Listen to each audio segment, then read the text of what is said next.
But China supports Russia, right? So that's an extra layer of complication to the already complicated U.S.-China relationship, with the Treasury Department recently announcing new sanctions on 2 Chinese companies accused of directly helping Russia build drones to be used in that invasion of Ukraine. Our Janis Mackey Frayer just sat down with the U.S. ambassador to China. She's joining us now from Beijing. Congratulations on that interview, Janis. Talk us through what you heard about the status, right, of the relationship now between the U.S. and China, China's support of Russia. Walk us through the headlines. Well, Nicholas Burns, the U.S. ambassador here, didn't hesitate to openly criticize China for its support of Russia. He told me it's troubling that China will say that it's neutral in the war in Ukraine, but that its actions show the opposite, with protection for Russia diplomatically, economically, strategically. And the U.S. says hundreds of Chinese companies here are exporting so-called dual-use goods to the Russian defense industrial base. Now with North Korea, another China ally, potentially escalating the war, Beijing could face even more pressure from the U.S. and the West. China is already a competitive threat and a strategic rival for the U.S., he says, and he makes no apology for U.S. policy. Here's what he had to say. Do you think the policy is too hawkish on China? I think our policy is right. We have to compete.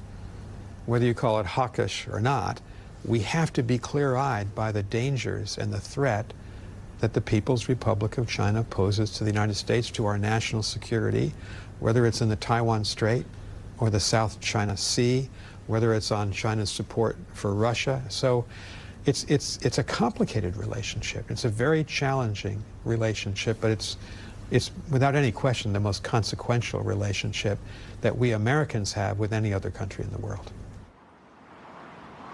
Ambassador Burns also criticized China for overcapacity, saying some goods are being produced at 2 or 3 times domestic demand, with an eye on dumping the excess on the global market. We're talking about EVs, lithium batteries, solar panels. He says that the risk of China Shock 2.0 is a, quote, genuine threat. Hallie? So interesting, Janis. I have to tell you, back here in Washington, you know where my head is at, and that is in the election that is just now 12 days away, of course, between Donald Trump and Kamala Harris.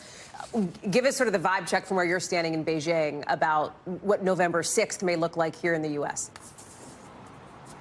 Well, it's the one issue that Democrats and Republicans can agree on, right? That China is this threat to the U.S. and being tough on China is always part of the election cycle.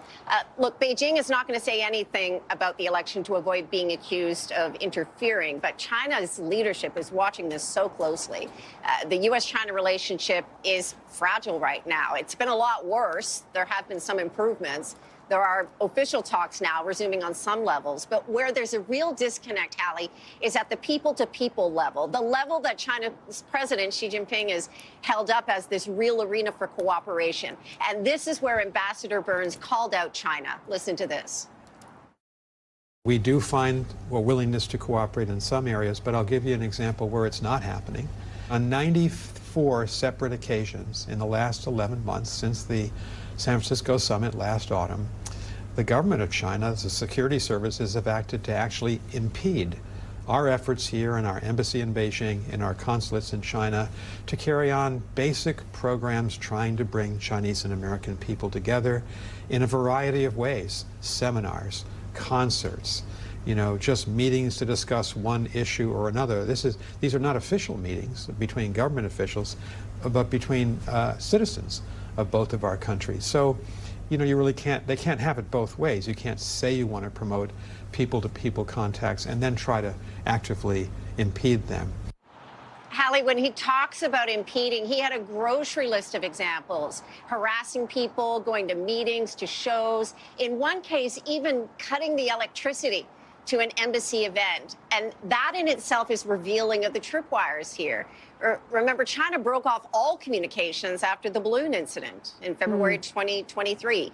And the military's just started talking again last month. Nuclear talks were called off recently as a protest over U.S. arms sales to Taiwan.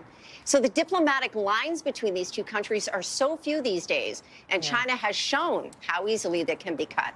Hallie? Janis Mackey Frayer, thank you very much for that. Really fascinating stuff. Appreciate it. Live from Beijing.